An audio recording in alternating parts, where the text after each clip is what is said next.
Rais wa Jamhuri ya Muungano wa Tanzania Mheshimiwa Daktari Samia Suluhu Hassan amefanya uteuzi na uhamisho wa viongozi. Kwa mujibu wa taarifa iliyotolewa na Katibu Mkuu Kiongozi Balozi Dr. Moses Kusiluka, uteuzi na uhamisho huo ni kama ifuatavyo. Dr. Latifa Mohamed Hamis ameteuliwa kuwa Naibu Katibu Mkuu Ofisi ya Makamu wa Rais anayeshughulikia masuala ya muungano. Kabla uteuzi huo, Dr. Hamis alikuwa Mkurugenzi Mkuu wa Mamlaka ya Maendeleo ya Biashara Tanzania. Bi Priska Barton Lwangili ameteuliwa kuwa Naibu Katibu Mkuu Ofisi ya Rais, Management ya Utumishi wa Umma na Utawala Bora. Kabla uteuzi huu, Bi Lwangili alikuwa Mkurugenzi wa Utawala na Usimamizi wa Rasilimali Watu, Ofisi ya Waziri Mkuu TAMISEMI.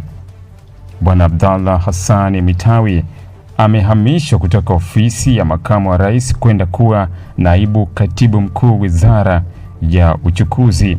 Balozi Baraka Haran Luvanda amehamishwa kutoka Ofisi ya Makamu wa Rais kwenda kuwa Naibu Katibu Mkuu Wizara ya Katiba na Sheria. Dr. Franklin Jackson Rwezimula amehamishwa kutoka Wizara ya Katiba na Sheria kwenda kuwa Naibu Katibu Mkuu Wizara ya Mambo ya Ndani ya Nchi.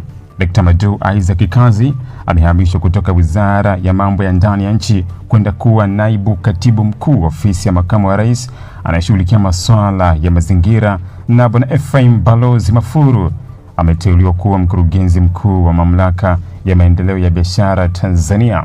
Kabla ya uteuzi huu, Bwana Mafuru alikuwa Mkurugenzi Mkuu wa Bodi ya Utalii Tanzania. Aidha, uteuzi wa naibu makatibu wakuu wateule utafanyika kwa tarehe itakayopangwa baadaye. Imetolewa hii leo Julai 22 mwaka 2026. Ili kuwa mwanafamilia bora wa Global TV, usisahau kusubscribe, like, kushare na kucomment. Baada ya kusubscribe, bonyeza alama ya kengele ili kupata taarifa kwa kila video inayopanda Global TV Online.